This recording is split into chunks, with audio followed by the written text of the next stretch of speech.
Hello, this is Manraj Grewal with your top Canada news of today. How are people accused of extortion able to use refugee laws as a shield? First, we say police isn't catching these criminals. Once they finally catch them, they aren't able to do much about it. 15 people accused of extortion in BC have now applied for refugee status.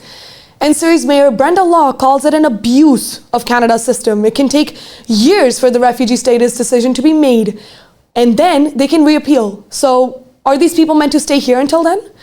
Her city has seen 106 extortion cases this year, mostly targeting South Asians, and she's demanding Ottawa fix immigration and deportation laws. After a 9-month investigation, police across the GTA arrested 34 suspects tied to the so-called 44 gang. And now they're facing a combined 139 charges.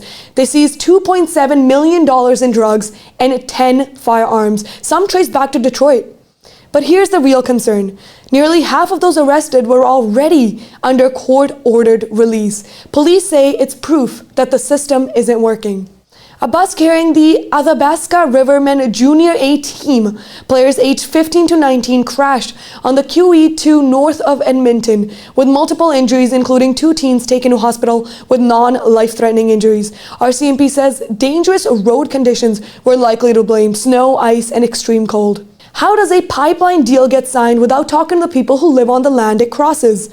Treaty 8 chiefs in Alberta are demanding an immediate pause on the new pipeline MOU signed by Prime Minister Mark Carney and Premier Daniel Smith, saying there was zero consultation. They're now threatening legal action. One thing with First Nations and the courts, we have a very good track record of winning. Carney says any pipeline needs Indigenous partnership. The chiefs say, then why were we left out from the start? On December 6th, Light Up the Province took place in BC and Alberta. Holiday-impaired driving crackdowns across BC and Alberta, and it took hundreds of drivers off the road. In BC alone, police checked more than 52,000 vehicles, issuing 190 prohibitions, most of them in Metro Vancouver and the Fraser Valley, which is actually lower than last year despite doing almost 10,000 more checks.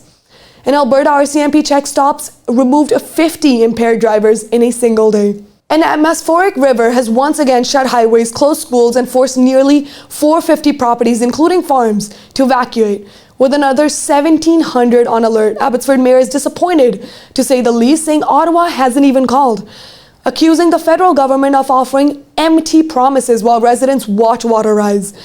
The province is deploying sandbags and equipment, but with more rain coming, the big question returns.